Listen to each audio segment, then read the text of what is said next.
नमस्कार विद्यार्थी मित्रांनो, स्वागत आहे तुमचं आपल्या या यूट्यूब चॅनलवर. तुम्ही जर या चॅनलवर नवीन असाल तर सबस्क्राईब करायला विसरू नका. आज आपण पाहणार आहोत वर्ग 10वी विषय विज्ञान आणि तंत्रज्ञान भाग 2 प्रकरण 7वे ओळख सूक्ष्मजीवशास्त्राची.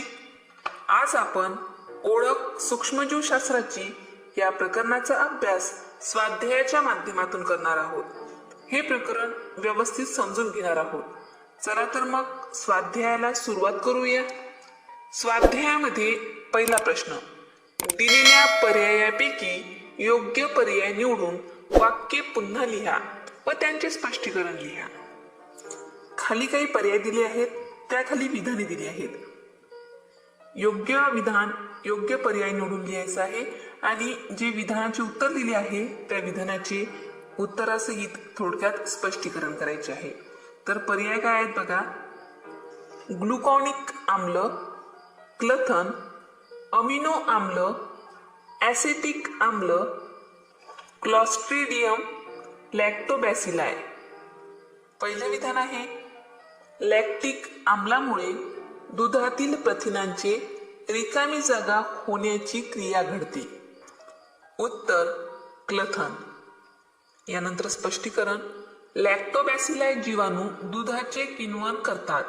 या किण्वन प्रक्रियेत दुधामधील लॅक्टोज शर्करेचे रूपांतर लॅक्टिक आम्लात होते. लॅक्टिक आम्लामुळे दुधातील प्रथिनांचे क्लथन होते. दुसरं विधान, प्रोबायोटिक्स खाद्यामुळे आतड्यातील रिकामी जागा सारख्या उपद्रवी जीवाणूंचा नाश होतो. उत्तर आहे क्लॉस्ट्रिडियम. स्पष्टीकरण, प्रोबायोटिक्स खाद्यात लॅक्टोबॅसिलस या जीवाणूंच्या जाती असतात. हे जीवाणू मानवी आतड्यातील सूक्ष्मजीवांचा समतोल राखतात. पचनक्रियेला मदत करणाऱ्या सूक्ष्मजीवांची वाढ करून क्लॉस्ट्रिडियम सारख्या उपद्रवी सूक्ष्मजीवांना हे जीवाणू नष्ट करतात. तिसरे विधान, रासायनिक दृष्ट्या व्हिनेगर म्हणजे रिकामी जागा होय. उत्तर ॲसेटिक आम्ल. कंसामध्ये लिहायचं आहे 4% CH3COOH. स्पष्टीकरण, रासायनिक दृष्ट्या व्हिनेगर हे 4% ॲसेटिक आम्ल CH3COOH असते. पदार्थांचे परिरक्षक म्हणून याचा वापर करताना त्याला व्हिनेगर असे म्हटले जाते. चौथं विधान आहे, कॅल्शियम व लोहाची कमतरता भरून काढणारे क्षार रिकामी जागा आम्लापासून बनवतात. उत्तर आहे ग्लुकॉनिक आम्ल.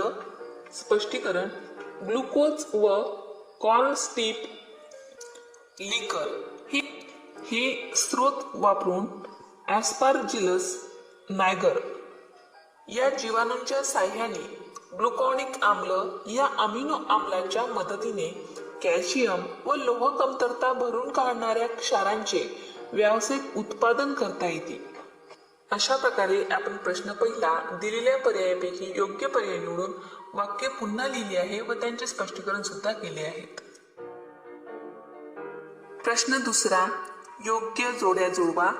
खाली अ गट आणि ब गट यामध्ये जोड्या लिहून दिले आहे. अ गटामध्ये एकूण 4 जोड्या आहेत आणि ब गटामध्ये 5 जोड्या आहेत. तर ह्या विसंगत जोड्या आहेत. आपल्याला ते योग्य करून लिहायचे आहे. परंतु पहिले प्रश्नामध्ये दिलेल्या जोड्या बघा. पहिली जोडी झॅलिटॉल, त्यासमोर आहे रंग. दुसरी जोडी सायट्रिक आम्ल, गोडी देणे. तिसरी जोडी लायकोपिन, सूक्ष्मजीव प्रतिबंधक. चौथी जोडी नायसिन, प्रथिन बांधणी इमल्सिफायर. आणि 5वी जोडी या ठिकाणी अ गटात काहीच नाही आहे आणि ब गटात आहे आम्लता देणे. हे विसंगत जोड्या आहे. आता उत्तरामध्ये आपण योग्य जोड्या लिहूया. तर उत्तर, पहिली जोडी आहे झॅलिटॉल, गोडी देणे. दुसरी जोडी सायट्रिक आम्ल, आम्लता देणे. तिसरी जोडी लायकोपिन, रंग. आणि चौथी जोडी नायसिन, सूक्ष्मजीव प्रतिबंधक. अशा प्रकारे आपण प्रश्न दुसरा योग्य जोड्या जुळवा हा प्रश्न या ठिकाणी पूर्ण केला आहे. प्रश्न तिसरा, खालील प्रश्नांची उत्तरे लिहा. त्यामध्ये पहिला प्रश्न अ, सूक्ष्मजैविक प्रक्रियांनी कोणकोणती इंधने मिळवता येतात? ह्या इंधनांचा वापर वाढवणे का गरजेचे आहे? उत्तरामध्ये लिहायचं आहे, सूक्ष्मजैविक विनॉक्सी अपघटन प्रक्रिया वापरून नागरी, शेतकी आणि औद्योगिक कचऱ्यापासून मिथेन वायू मिळतो. सूक्ष्मजैविक प्रक्रियेने हे इंधन बनवले जाते.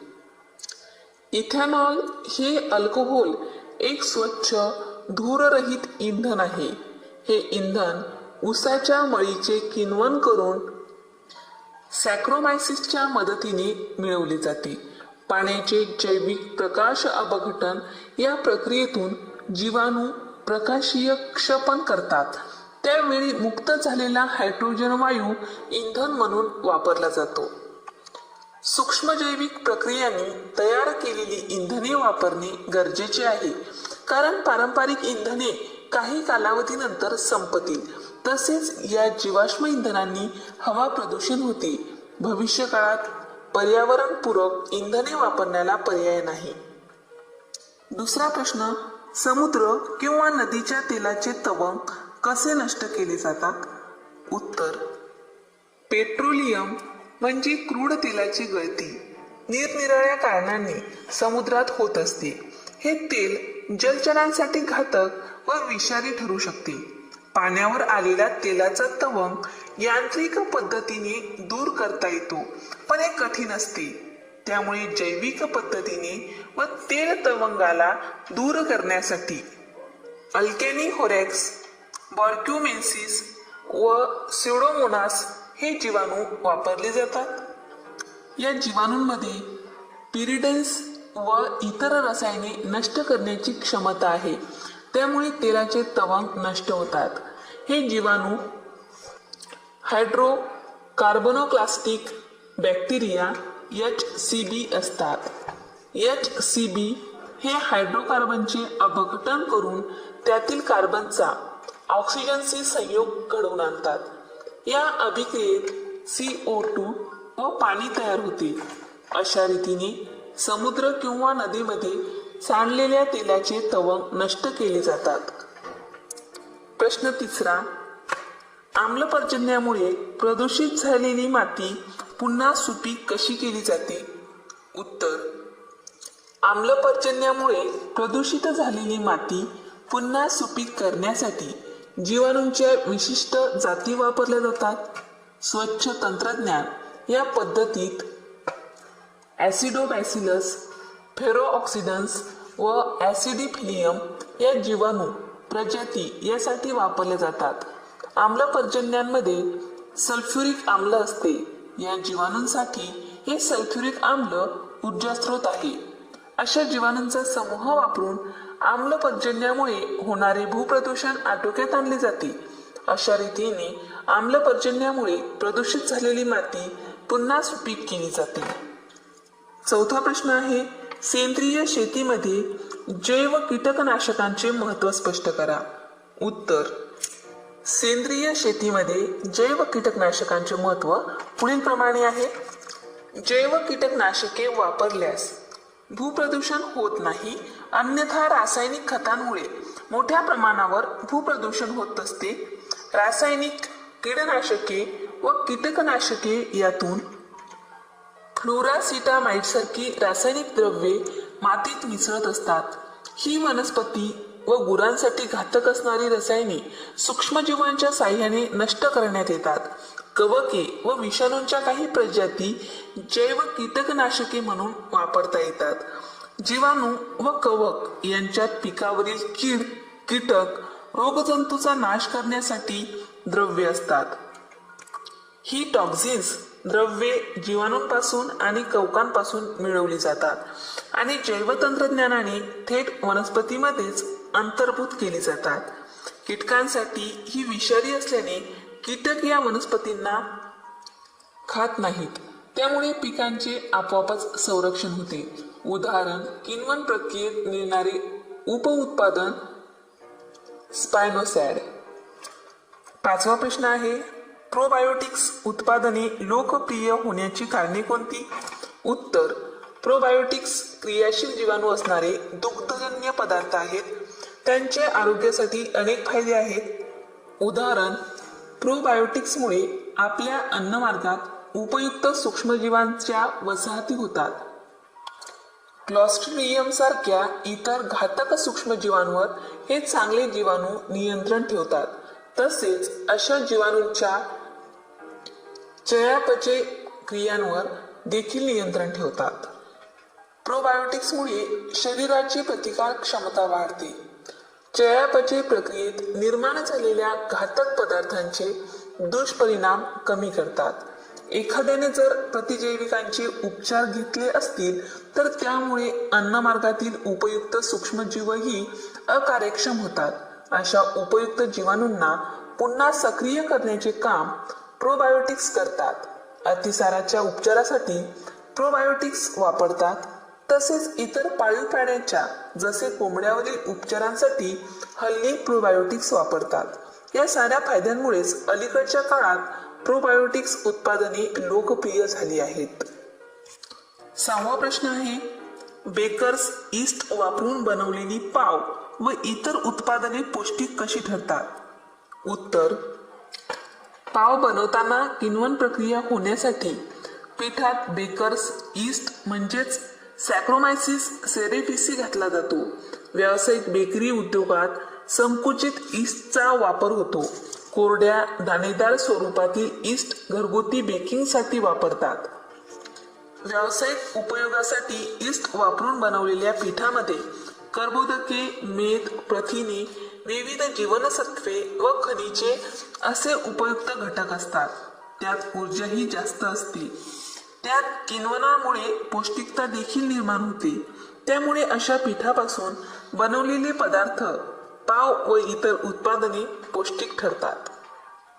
सातवा प्रश्न आहे, घरातील कचऱ्याचे विघटन व्यवस्थित होण्यासाठी कोणती खबरदारी घेणे आवश्यक आहे?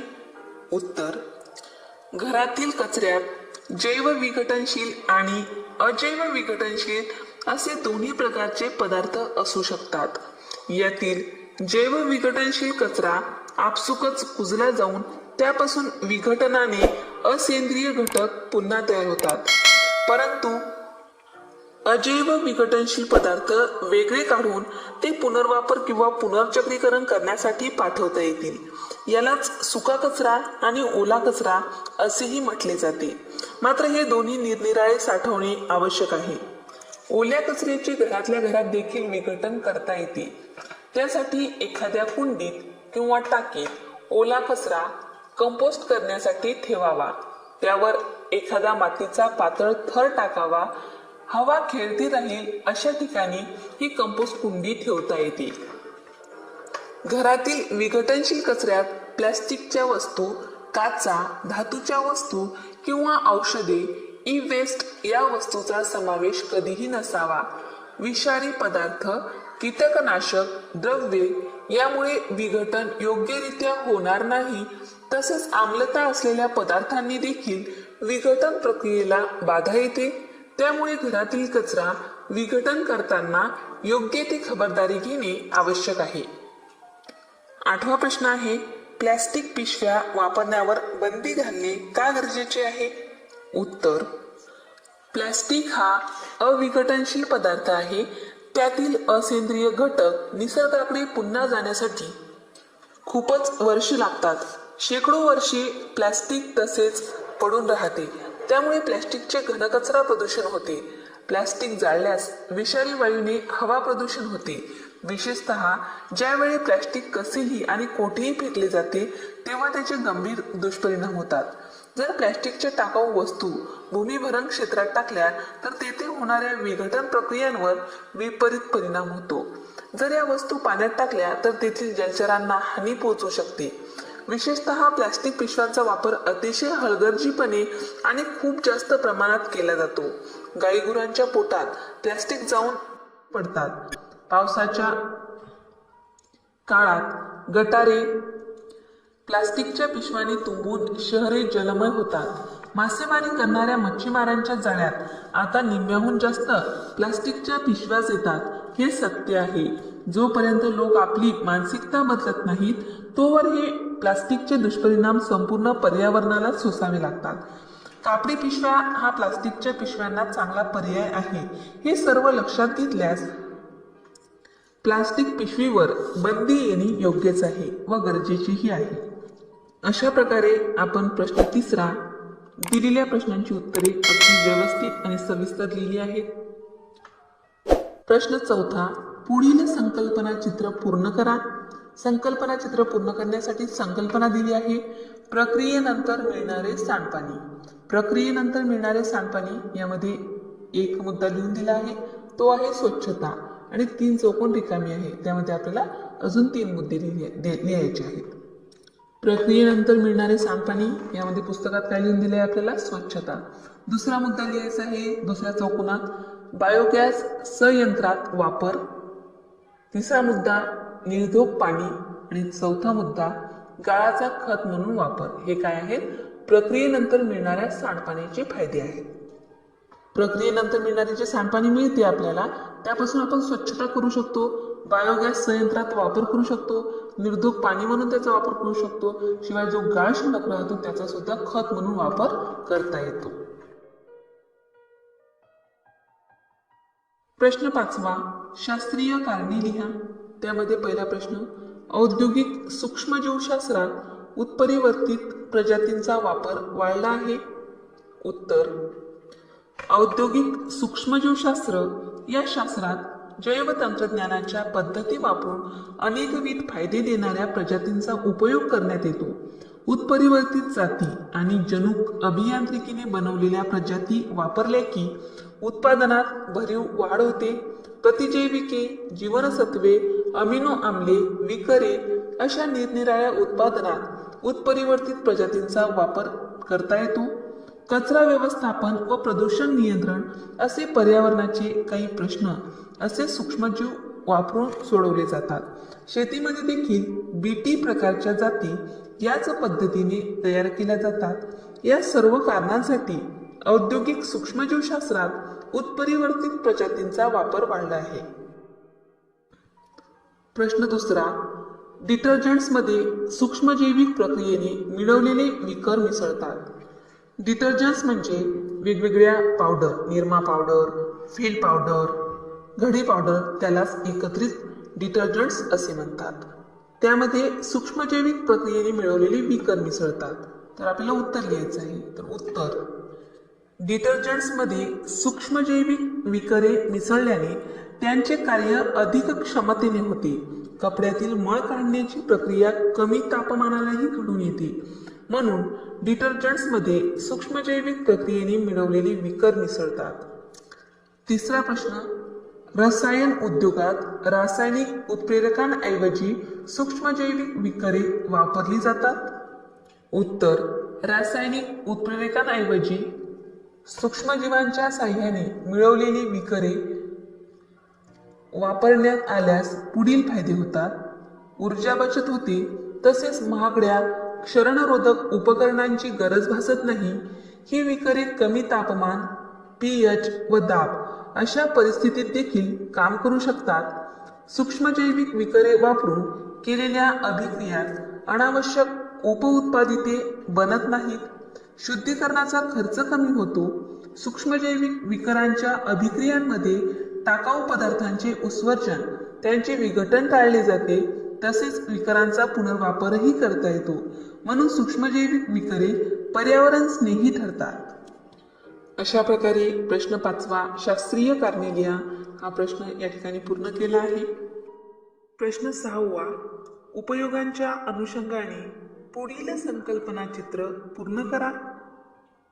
चित्र पूर्ण करण्यासाठी संकल्पना दिली आहे झॅन्थॅन डिंक। तर झॅन्थॅन डिंकाचे आपल्याला 6 उपयोग या चित्रामध्ये लिहायचे आहे।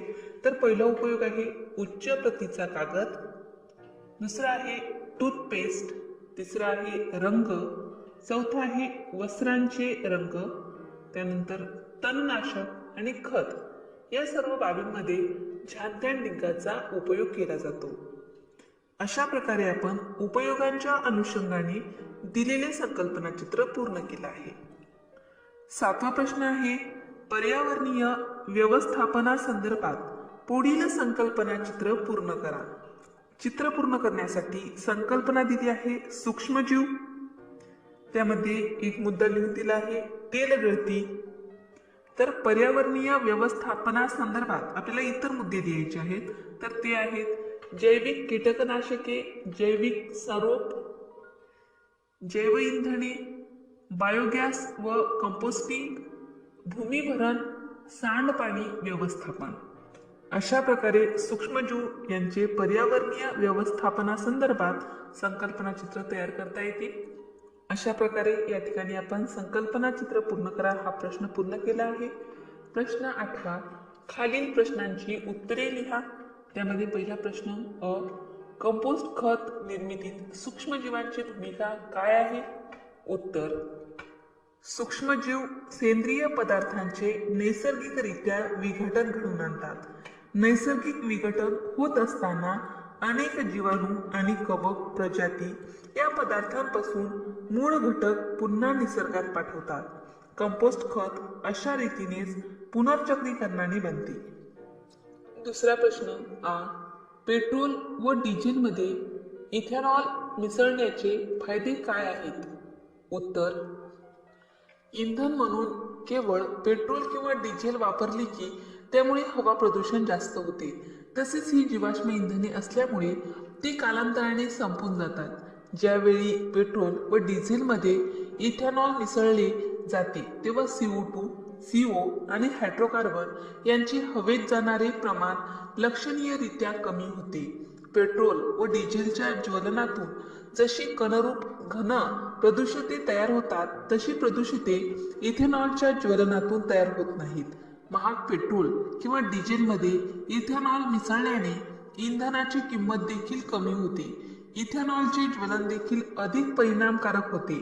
त्यामुळे पेट्रोल व डिझेलमध्ये इथेनॉल मिसळतात. तिसरा प्रश्न, इंधने मिळवण्यासाठी कोणत्या वनस्पतींची लागवड करतात? उत्तर, इथेनॉल इंधन मिळवण्यासाठी गहू, मका, बीट, ऊस आणि ऊसाची मळी वापरली जाते. त्यासाठी वरील पिके घेण्यात येतात. बायोडिझेल इंधनासाठी सोयाबीन, रॅप, सीड, जॅट्रोपा, महुआ, मोहरी, अळशी, सूर्यफूल, पाम, ताग आणि काही प्रकारची शैवाल यांची लागवड केली जाते. या सर्व वनस्पतींची लागवड ही इंधन मिळवण्यासाठी केली जाते. चौथा प्रश्न आहे, जैव वस्तुमानापासून कोणकोणती इंधने मिळवतात? उत्तर, जैव वस्तुमानापासून मुख्यतः बायोगॅस आणि बायोडिझेल ही इंधने मिळवतात. बायोगॅस उत्पादनात गाईगुरांच्या शेणापासून मिथेन वायूची निर्मिती केली जाते. मिथेन वायूचे द्रवात रूपांतर करून मिथेनॉल बनवता येते. इथेनॉल हे इंधन ऊसाच्या मळीपासून काढले जाते. तसेच काही पिकांपासून देखील ते बनवले जाते. प्रगत देशात अशा वनस्पतींची लागवड करून जैव इंधन बनवण्याचे प्रयत्न करण्यात येतात. 5वा प्रश्न, पाव जाळीदार कसा बनतो? उत्तर, पावासाठी पीठ भिजवताना त्यात पाणी, मीठ व बेकर्स ईस्ट म्हणजेच सॅक्रोमायसिस सेरेव्हिसी घालतात. ईस्टमुळे पिठातील कर्बोदकांची किण्वन होते.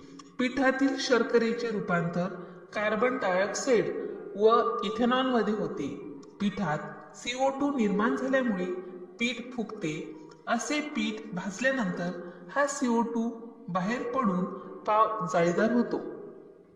अशा प्रकारे प्रश्न 8वा, खालील प्रश्नांची उत्तरे लिहा हा प्रश्न पूर्ण करून आपण दिलेला स्वाध्याय व्यवस्थितरित्या पूर्ण केला आहे. उत्तर कमेंट बॉक्समध्ये लिहून पाठवा. अशाच प्रकारचे विविध विषयाचे, विविध वर्गाचे स्वाध्याय संबंधित घटक चाचणी, सराव पेपर, प्रथम सत्र पेपर या संबंधित व्हिडिओ पाहण्यासाठी या चॅनलला सबस्क्राईब करा. आपण जे व्हिडिओ बनवतो ते व्हिडिओ लवकरात लवकर तुमच्यापर्यंत पोहोचण्यासाठी बाजूला दिलेल्या बेल आयकॉन बटनवर क्लिक करा. तुम्हाला जर हा व्हिडिओ आवडला असेल तर लाईक करा, मित्रमैत्रिणीमध्ये शेअर करा. काही समस्या असेल, काही अडचण असेल तर कमेंट करा.